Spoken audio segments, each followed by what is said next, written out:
By its own words, Proctorio is not just an online proctor. It's a comprehensive learning integrity platform, which is a pretty fancy way to say spyware.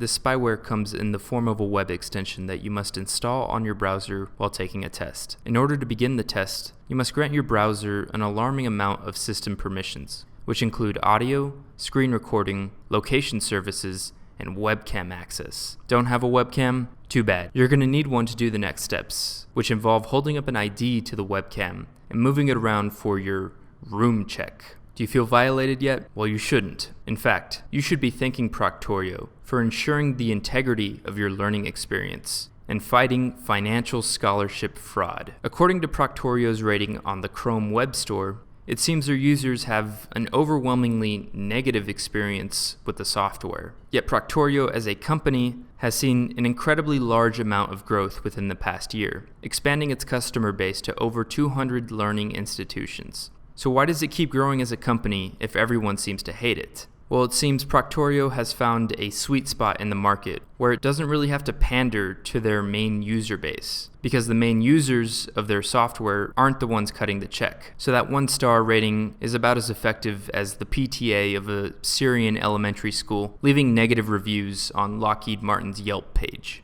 And so are the online petitions, the Twitter rants, and the strongly worded emails to your academic dean.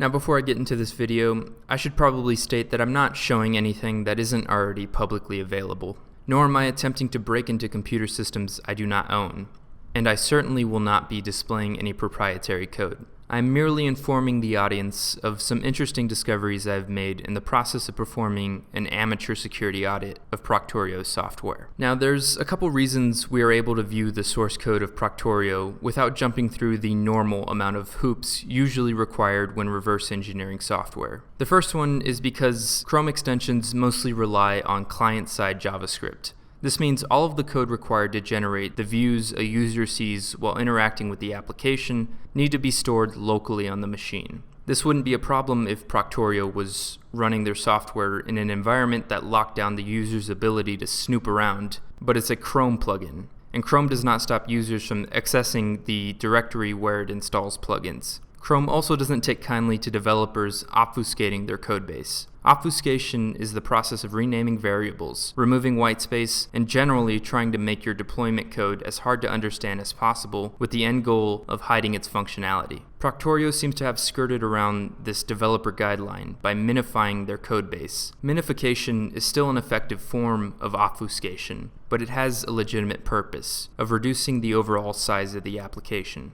However, there's really no excuse for their file naming conventions. The sheer size of this extension was enough for me to prematurely throw in the towel in terms of looking for concrete evidence of evildoing or negligence. But that didn't scare off this security researcher and devout Twitter furry, Jesus Christ, from finding a zero-day exploit in their JavaScript implementation of generating AES encryption keys. In his write-up, he refutes Proctorio's claims that it uses end-to-end encryption and is FIPS 140-2 compliant. FIPS stands for Federal Information Processing Standards, which is a federal government computer standard used to approve security modules. The 140-2 designation has almost a 300-page document going over some incredibly stringent details about how entropy should be generated while making cryptographic keys. Okay, this shit's kind of over my head. Basically, the Twitter furry essentially states that they are using some weak-ass methods to generate the keys to the video of your messy room, i.e. math.random, and I'm going to take his word for it. Because even if Proctorio is using quantum encryption to protect your data, they are only protecting it in transit to and in storage on their servers. This data, by design, is meant to be viewed by your professor on a different machine using the same Chrome extension you downloaded from the web store. Only this time the university has decryption keys and access to the admin dashboard. And luckily for us, Proctorio put out several now deleted instructional videos on how to use their application from the admin side. If you have record video enabled, this will show the student's webcam feed. You are now watching the student's attempt.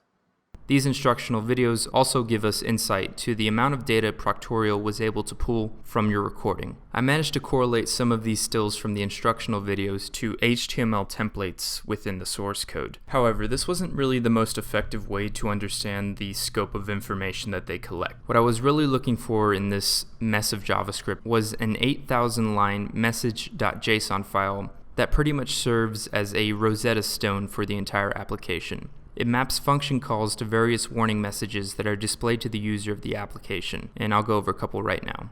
Message A6996 appears to be correlating the IP address of test takers. Message F011 points to a function that allows administrators to download media from the test taking sessions, more specifically the user IDs. Message F060 through F065 appears to provide options of the time length of the storage of the video that goes up to 5 years.